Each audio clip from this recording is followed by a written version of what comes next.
இன்னைக்கு நம்ம சொல்ல போறது ஆஹ் குருக்ஷேத்திரம் அப்படின்னு சொல்லிட்டு ஒரு புஸ்தகம். கே.ஆர். ஸ்ரீனிவாச ராகவன் அப்படிங்கிறவர் எழுதியிருக்கார்.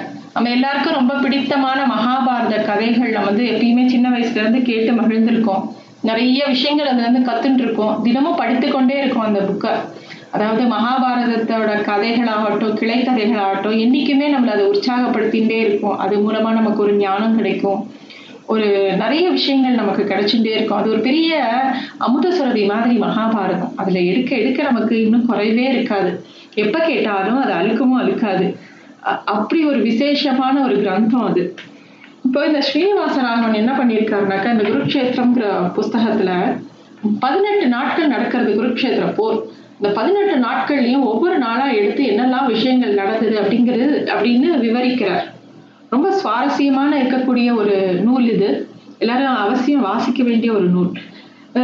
இது நம்ம ஒரு சாப்டரா பார்க்கலாம் அப்படின்னு எனக்கு தோணிது. இப்போ பகவான் கிருஷ்ணர் அவதாரம் பண்ற அப்பதான் அவர் முன்னாடிதான் இத்தனை விஷயங்களும் நடக்கிறது. துரியோதனன் இருக்கா, சகுனி இருக்கா, அர்ஜுனன் இருக்கா, பீமன் இருக்கா, எல்லாரும் கிருஷ்ணரை பாக்குறார். ஆனா பகவானா கண் முன்னாடி பார்த்து கூட துரியோதனுக்கெல்லாம் பெருசா மனசுல பெரிய நல்ல மாற்றங்கள் ஒண்ணும் நடக்கல. இந்த மனுஷனோட குரூரங்கள் எதுவுமே மாறல. காலங்காலமா இந்த பூமியில பல யுத்தங்கள் நடந்திருக்கு. அதனால மனுஷன் தன்னோட அழிவுதான் எடுத்துட்டானே தவிர அவனோட பொறாமை, ஒரு பூச்சல், ஒரு பேராசை, இதனால பல யுத்தங்கள் நடந்தாலும் அவன் ஒருத்தர் தான் அழிச்சுட்டு இருக்கானே தவிர ஒன்னும் பெருசா சாதிச்சுடல. ஆனா இந்த குருக்ஷேத்திர போர் கொஞ்சம் வித்தியாசமானது. ஏன்னா இங்க என்ன மரண ஓலம் மட்டும் கேட்கல, ரத்த பெருக்கு மட்டும் நடக்கல. அதை தாண்டி இங்க ஒரு ராஜ நீதியும் தர்மசாஸ்திர உபதேசமும் நடந்தது. பெருமாள் பகவத்கீதையை இந்த இடத்துல வச்சுதான் சொல்ற. அதே மாதிரி பீஷ்மர் விஷ்ணு சஹஸ்ரநாமமும் இந்த இந்த யுத்த பூமியில தான் சொல்றார். பல நல்ல விஷயங்களும் இந்த குருக்ஷேத்திர போர்ல நடந்திருக்கு, குருக்ஷேத்திர பூமியில நடந்திருக்கு. தத்துவ ஞானம், ராஜநீதி, உலக வாழ்வு, பக்தி எல்லாமே இந்த குருக்ஷேத்திர பூமியில குருக்ஷேத்திர போர்ல நிறைய விஷயங்கள், நல்ல விஷயங்களும் வந்திருக்கு. எப்படி பெருமாள் மலையை வாசுகியை வச்சு கடைஞ்சு, பார்க்கடலை கடைஞ்சு அதுல இருந்து அமிர்தத்தையும் விஷத்தையும் எடுக்கிறாரோ, அதே மாதிரி குருக்ஷேத்திர போர்ல இருந்து பல நல்ல விஷயங்களும் வந்திருக்கு, கெட்ட விஷயங்களும் வந்திருக்கு. நிறைய இழப்புகளும் வந்திருக்கு, நிறைய நல்ல விஷயங்களும் நடந்திருக்கு. இப்ப யுத்தம்னு வந்துடுச்சுன்னா அந்த இடங்கள்ல பல தர்மங்கள் இருக்கு. யுத்தத்துல கூட நிறைய தர்மங்கள் இருக்கு. அது அப்படியே எல்லாரும் ஒரேடியா ஒரு போயிட்டு அப்படியே சண்டையெல்லாம் போட்டுற முடியாது. யுத்த சாஸ்திரம்னு ஒண்ணு இருக்கு. அதை பின்பற்றி தான் அவன் அந்த யுத்தத்தையும் நடத்துறான். இப்போ இந்த முதல் நாள் என்ன நடந்தது அப்படின்னு நம்ம பார்க்கலாம். கௌரவர்கள் ஒரு பக்கம் இருக்கா, பாண்டவர்கள் ஒரு பக்கம் இருக்கா, பெரிய சைன்யங்கள் இருக்கு. அதை சொல்றா, கௌரவர்கள் கிட்ட 11 ஔஷோஹினி அப்படிங்கிற கணக்கு சொல்றா. ஔஷோஹினிங்கிறது ஒரு கணக்கு. எத்தனை குதிரைப்படை, எத்தனை யானைப்படை, எத்தனை காலாட்படை, என்னெல்லாம் இருக்குங்கிறதுக்கு அது ஒரு கணக்கு. இவர் ஒரு கணக்கு சொல்றார். அதாவது இது மகாபாரதத்தோட மூல கிரந்தத்துல இருந்து எடுத்ததுதான். இவர் என்ன கணக்கு சொல்றாருன்னா, கௌரவருக்கு 2,40,570 ரதங்கள், 2,40,570 யானைகள், 7,21,710 குதிரைகள், இந்த மாதிரி ஒரு கணக்கு சொல்றாரு. அவ்வளவு இருந்தது. அதுல பாதிதான் பாண்டவர் பக்கம் இருந்தது. இதுல கவனிக்க வேண்டிய விஷயம் நிறைய இருக்கு. இந்த யானைப்படை, குதிரைப்படை, இதுல எல்லாத்தையுமே மனுஷாவும் இருப்பான். அந்த யானையோ குதிரை மேலேயோ இருப்பான். அவளெல்லாம் கணக்குல எடுக்கலையாம். வெறும் அந்த பட கணக்கே இவ்வளோ இருக்கான். இதுல அந்த ஒரு பக்கம் பார்த்தா கௌரவர்களோட பக்கம் பீஷ்மரோட தலைமையில ஆச்சாரியர் துரோணர், கிருப்பர், கிருதவர்மன், சல்லியன், அஸ்வத்தாமன், ஜெயத்ரதன் எல்லாரும் இருக்கா. இந்த பக்கம் பாண்டுவோட, அதாவது பாண்டவர்களோட சைட்ல எதிரணியில திருஷ்டத்யும்னனோட தலைமையில துருபதன், விராடன், சாத்தியகி, சத்யஜித், சிகண்டி இவாள்லாம் நிக்கிறா. இன்னும் கொஞ்ச நேரத்துல இந்த பூமியே ரத்த பூமியா நனைய போறது. திருதராஷ்டிரனோட 2ஆம் உயிர்னு சொல்லுவா சஞ்சயனை. ஏன்னா வியாசரோட அருளால அவருக்கு ஒரு விசேஷ பார்வை கிடைக்கிறது. அதனால இந்த யுத்த பூமியில என்னெல்லாம் நடக்கிறதுங்கிறத அப்படியே திருதராஷ்டிரனுக்கு அவன் சொல்லிட்டு வரானாம். அதான் முதல்ல ரன்னிங் கமெண்ட்ரி கொடுத்தவர் அப்படின்னு சொல்லி விளையாட்டா சொல்ற. ஏன்னா திருதராஷ்டிரனுக்கு கண்ணு தெரியாது, என்னெல்லாம் நடக்கிறது அப்படிங்கிறது சஞ்சயன் மூலமா தான் திருதராஷ்டிரன் தெரிஞ்சுக்கிறான். அப்ப வந்து இப்ப குருக்ஷேத்திர அந்த பூமியில வந்து யுத்த பூமியில வந்து கிருஷ்ணரை பார்த்து அர்ஜுனன் சொல்றான், என்னை இன்னும் கொஞ்சம் கிட்டக்க எடுத்து போ, அந்த எதிர் அணிக்கு பக்கத்துல அழிச்சின்னு போன யாரெல்லாம் எதிர்த்தாப்புல இருக்கான்னு பார்க்கணும் அப்படின்னு அர்ஜுனன் கேட்கிறான். கிருஷ்ணரும் அழிச்சின்னு போற. அங்க போய் பார்த்தா சின்ன சின்ன சின்ன வயசுல தான் குழந்தையா இருக்கும்போது தன்னை தூக்கி வளர்த்த பீஷ்மர் தாத்தா கிணத்துல பந்து விழுந்த உடனே அதை எடுத்து கொடுத்து பிரம்மாஸ்திரத்துல இருந்து எல்லாத்தையும் எப்படி உபயோகிக்கணும்னு சொல்லி கொடுத்த ஆச்சாரியனான துரோணர், அவருக்கு ரொம்ப அர்ஜுனனுக்கு பிரியமான கிருப்பர், அவனுக்கு ரொம்ப பிடித்தமான மாமனான சல்லியன், எல்லாரும் நிக்கிறா. அவளை பார்த்த உடனே அவனுக்கு அழுக பீரிட்டுன்னு வருது. இவாளையெல்லாம் அடிச்சு கொன்னா நான் இந்த நிலத்தை வாங்கிக்கணும், ஒரு உறவுகளை கொன்னா நான் இந்த ராஜ்யத்தை நான் மீட்கணும் அப்படின்னு அவன் அப்படியே அழுது கதறான். அவனோட கையில இருக்கிற காண்டீபம் அப்படியே நடுங்கிறது. போர் ஆரம்பிக்க போற கொஞ்ச நேரத்துக்கு முன்னாடி அர்ஜுனனுக்கு இப்படி எல்லாம் தோன்றது. அப்பதான் பெருமாள் பகவத்கீதைய சொல்ல ஆரம்பிக்கிறார். அர்ஜுனனுக்கு எல்லாம் சொல்லி முடிச்சுடுறார். நம்ம கேட்கலாம், 18 அத்தியாயத்தை ஒரு போர்க்களத்துல நின்று பெருமாள் 18 அத்தியாயத்தையும் மெதுவா உபதேசம் பண்ணியிருந்தாளா, எல்லாரும் ரெடியா நிக்கிறா, போர் ஆரம்பிக்க வேண்டாமா, அதுக்குள்ள எல்லாத்தையும் சொல்லிடுவாரானா, பெருமாள் நினைச்சா எதை வேணாலும் யாருக்கு வேணாலும் எவ்வளவு நிமிஷத்துல எவ்வளோ செகண்ட்ஸ்ல வேணாலும் புரிய வைக்க முடியும். அது மாதிரி அர்ஜுனனுக்கு புரிய வச்சார், பகவத்கீதையை முழுக்க புரிய வச்சார். எல்லாத்தையும் சொல்லிட்டு கடைசியா அவனோட கடமையை தவறாம செய், அதனால உனக்கு அதாவது தர்மத்தை நிலைநாட்டுறதுக்காக நீ செய்யக்கூடிய வேலையில உனக்கு மரணமே வந்தாலும் பரவாயில்ல, நீ அதை செய், அதோட நல்லது கெட்டது எல்லா பலன்களையும் எனக்கே அர்ப்பணம் பண்ணு அப்படிங்கிறார். அந்த மாதிரி சொல்லி யுத்தத்தை ஆரம்பிக்கலாம் அப்படிங்கிற ஒரு இடத்துக்கு வரா. எதிர்த்தாப்புல பார்க்கும்போது இந்த பகவான் அர்ஜுனனை நிறைய மோட்டிவேட் பண்றாரு. அந்த இடத்துல அர்ஜுனனுக்கு அப்புறம் தான் வீரம் வருது. வந்த உடனே அவன் எதிர்த்தாப்புல துரியோதனன் அப்பதான் பார்க்கிறான், தனக்கு பண்ண அக்கிரமத்தை எல்லாம் நினைச்சுக்கிறான். அப்பதான் அவனுக்கு வெறி வருது. அர்ஜுனன் தேவதத்தம் அப்படிங்கிற சங்க ஊதரான். கிருஷ்ணர் பாஞ்சஜன்யத்தை ஒழிக்கிறார். போர் தொடங்க போறது. இப்ப போர் தொடங்க போறதுன்னு எல்லாரும் நினைச்சிட்டு இருக்கோம். அப்பன்னு பார்த்து தர்மர் என்ன பண்றார், தன்னுடைய ஆயுதங்களை எல்லாம் கீழே வைக்கிறார். வச்சுட்டு கடகடன் தன்னோட தேர்ல இருந்து இறங்குறார். அதை பார்த்த உடனே அர்ஜுனனுக்கு, பீமனுக்கு, நகுலன், சகாதேவன் எல்லாருக்கும் குழப்பம் வருது. என்னடா இது, இவர் புதுசா போர் வேண்டான்னு கிளம்பிட போறாரா, எல்லாரையும் பெரியவாளெல்லாம் எதிர்த்தாப்புல பார்த்த உடனே எனக்கு போர்லாம் வேண்டாம், நான் சரணாகதி பண்றேன், எனக்கு எதுவும் வேண்டான்னு சொல்ல போறாரா, என்ன பண்ண போறாருன்னு எல்லாரும் பதைக்கிறா. அப்ப கிருஷ்ணர் அர்ஜுனனை சமாதானப்படுத்துறாராம். கவலைப்படாத, எனக்கு தர்மரோட மனசு தெரியும். அவர் எந்த ஒரு நல்ல காரியத்தை பண்ணும் போதும் பெரியவாளோட ஆசீர்வாதம் வேணும்னு நினைக்கிறவர். அவர் எதிர்த்தாப்புல போய் தன்னோட பெரியவரான பீஷ்மரோட ஆசீர்வாதத்தையும் தன்னோட ஆச்சாரியனான துரோணரோட ஆசீர்வாதத்தையும் வாங்கறதுக்காக இறங்குறார். அதுக்கும் இந்த போருக்கும் எந்த சம்பந்தமும் இல்லை. அவர் பண்றதை பண்ணட்டும் அப்படிங்கிறார் கிருஷ்ணர். நேரா தர்மர் பீஷ்மரை போய் சேவிக்கிறார். சேவிச்சு ஆசீர்வாதம் கேட்கிறார். பீஷ்மருக்கு மனசு ரொம்ப குளிர்ந்து போறது. நீ உன்னோட பேருக்கு ஏத்த மாதிரி உனக்கு தர்மம் என்னன்னு தெரிஞ்சிருக்கு. எந்த ஒரு செயலையும் செய்யறதுக்கு முன்னாடி பெரியவா ஆசீர்வாதம் வேணும், அனுமதியும் வேணும். அதை கேட்கறதுக்காக நீ வந்திருக்க. உனக்கு என்ன நல்லது நடக்கணுமோ நடக்கட்டும் அப்படிங்கிற. அப்ப இவரே கேட்கிறான், தர்மரே, உங்களை எப்படி நான் வீழ்த்துறதுன்னு கேட்கிறான் பீஷ்மர்கிட்ட. பீஷ்மர் சொல்றார், அதாவது அது நான் தான் முடிவு பண்ணணும், நீ எப்படி என்னை வீழ்த்தணும்னு. நான் ஆயுதமே ஏந்தாத போது தான் என்னை வீழ்த்த முடியும். ரெண்டாவது எனக்கு இன்னும் அந்த சமயம் வரல, அது வரும்போது நான் உனக்கு சொல்லித்தரேன் அப்படின்னு சொல்றார். நேரா அப்புறம் தன்னோட குருவான துரோணர்கிட்ட போறார். அவர்கிட்டயும் ஆசீர்வாதம் வாங்குறார்.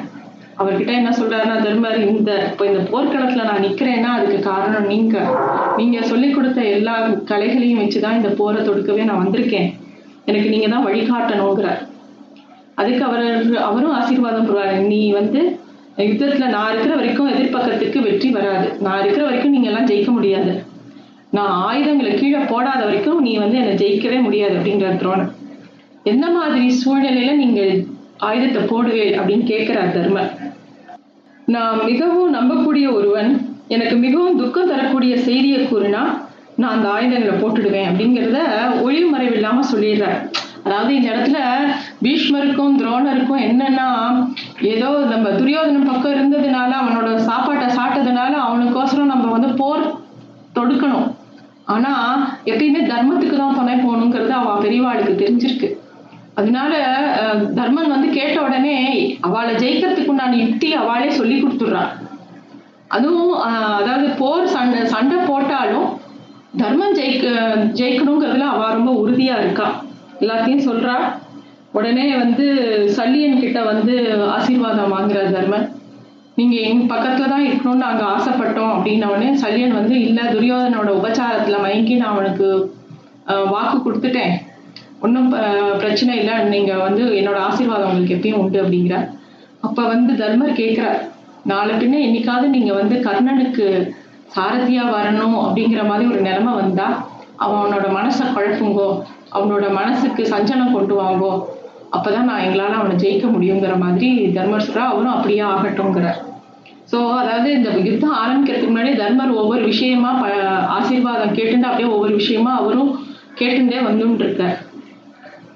அப்பதான் வந்து கடைசியா முடிஞ்ச உடனே தர்மர் கேட்கிறாராம் எல்லார்ட்டையும், யாராவது இந்த சைட்ல இருந்து எங்க சைடுக்கு வந்து எங்களுக்கு சப்போர்ட் பண்ணணும், எங்களுக்காக போர் புரியணும்னு யாராவது நினைக்கிறேடா அப்படின்னு கேட்கிறாராம்.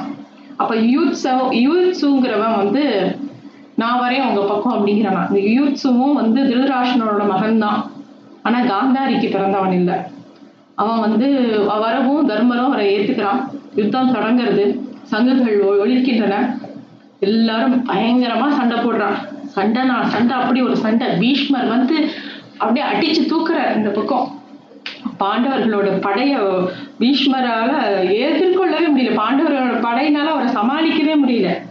அப்படி ஒரு சண்டை நடக்கிறது. இப்ப கூட குருக்ஷேத்திரத்தோட சில பகுதிகளில் கதிர்வீச்சு இருக்கான். இன்னும் விஞ்ஞானம் சொல்றது அவ்வளோ துவாபர யுகத்துல இறுதி பகுதியில நடந்த அந்த யுத்தத்துக்கு அதோட கதிர்வீச்சு இன்னும் இருக்குன்னு சயின்டிபிக்கா சில பேர் சொல்றா.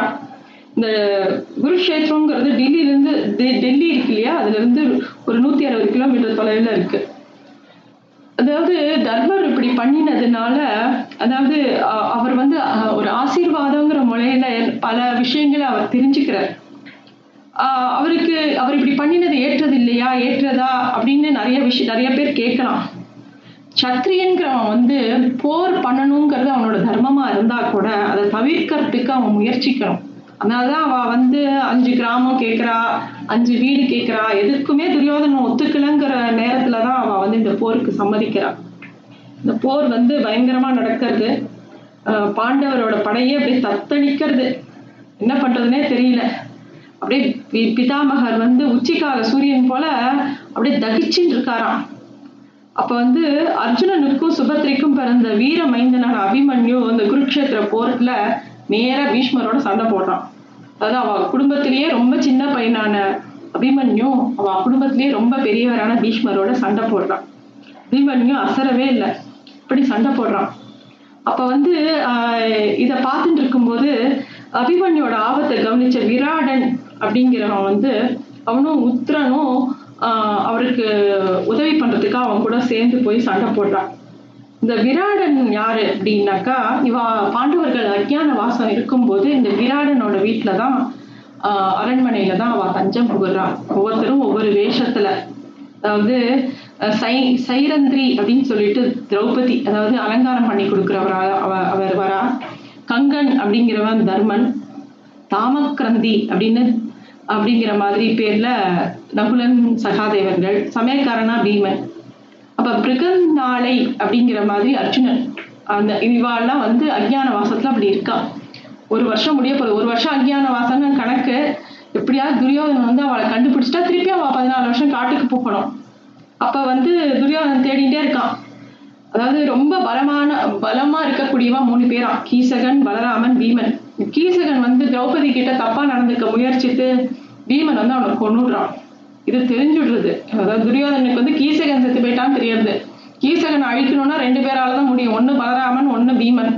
பலராமன் அப்ப வேற ஊர்ல இருக்கார், அதுவும் தெரியறது. அப்ப கீசகன் மாண்டு போனான்னா அதுக்கு காரணம் பீமனாதான் இருக்கணும், அதுக்கு காரணம் திரௌபதியாதான் இருக்கணும் அப்படின்னு துரியோதனன் ஒரு கணக்கு போட்டு கீசகன் இறந்துட்டான்னு உடனே ஒரு போர் தொடுக்கிறான் அந்த ஊர் மேல, விராட ராஜா மேல. அப்ப வந்து விராடராஜனுக்கு இன்னொரு பக்கத்துல இருந்து வேற ஒரு ராஜா தாக்குறான்னு உடனே அந்த பக்கம் போயிடுறான். அப்ப இவனோட மகனான உத்திரன் வந்து என்ன பண்றான், கிளம்பி போறான் போருக்கு. இன்னொரு பக்கம் படையெல்லாம் அப்பாவோட போயிடுத்து, தான் மட்டும் போகணுமே, எனக்கு யாராவது நல்ல ஒரு தேரோட்டி வந்தா நான் போவேங்கும் போது திரௌபதி வந்து ஜாலியா சொல்றா.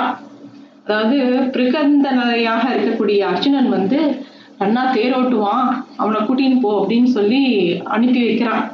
அங்க கூட்டின்னு போனா அந்த எதிர்த்தாப்புல இருக்க கௌரவ சைன்யத்தை பார்த்து பயந்து போயிடுறான் அந்த உத்திரன். அவன் ஏதோ சாதாரண படம் நினைச்சான். எதிர்த்தாப்புல பீஷ்மரும் துரோணரையும் பார்த்தோன்னே நடுங்கி போயிடுறான். அப்பதான் வந்து அர்ஜுனன் வந்து அவனை தேர்த்தி அவனை மோட்டிவேட் பண்ணி அவனை ட்ரெயின் பண்ணி எல்லாம் பண்றான். அவனும் இப்ப வந்து இந்த குருட்சேத்திர போர்ல பாண்டவர்களுக்கு பக்கம் நின்று சண்டை போடுறான். அவன் தான் வந்து இப்ப அபிமன்யுவுக்கு உதவி பண்றான். அவனையும் பீஷ்மர் கொண்டுடுறார். ஸ்வேதனன் அப்படின்னு சொல்லிட்டு உத்திரனோட இன்னொரு சகோதரனையும் பீஷ்மர் கொண்டுடுறார். அதாவது இந்த முதல் நாள் வந்து பாத்தீங்கன்னா நிறைய சேதம் வந்து பாண்டவர்களுக்கு தான், பாண்டவ படைக்கு தான் ஏகப்பட்ட சேதம். அன்னைக்கு ராத்திரி வந்து தர்மபுத்திரனோட பாசறையில வந்து கிருஷ்ணர், திருஷ்டத்யும்னன், சாத்தியகி, சிகண்டி எல்லாரோடையும் உட்கார்ந்து கூடி நின்று முதல் நாள் என்ன நடந்தது எல்லாத்தையும் பேசி ரொம்ப வருத்தப்படுறா. பீஷ்மரோட ஆற்றல்ல பார்த்து இவாளுக்கு ரொம்ப கதி கலங்கி போறது. கிருஷ்ணர் கிட்ட சொல்றான், ஆழம் தெரியாம காலை விட்டுட்டோமோ, பிதாமகரோட ஆற்றலை பார்த்தா நம்ம ஒரு 2-3 நாள் கூட தாக்கு பிடிக்க முடியாது போல் இருக்கே அப்படிங்கிற. அப்ப வந்து கிருஷ்ணர் சொல்றார், எதுக்கு இந்த கவலை, உனக்கு என்ன வீர நிறைஞ்ச நல்ல தம்பிகள் இருக்கா, விராடன் இருக்கான், துருபதன் இருக்கான், திருஷ்டத்யும்னன் இருக்கான், சாத்தியகி இருக்கான், இத்தனை பேர் இருக்கும்போது ஏன் நீ கவலைப்படுற, தைரியமா இரு அப்படின்னு சொல்லி தைரியம் சொல்ற. இதுதான் முதல் நாள் நடந்த விஷயமாக இந்த குருக்ஷேத்திரம்ங்கிற நூல்ல முதல் நாள் நடந்த விஷயமா சொல்லப்பட்டிருக்கு. அடுத்த நாள் என்ன நடக்கிறதுன்னு அப்புறம் பார்க்கலாம். தேங்க்யூ.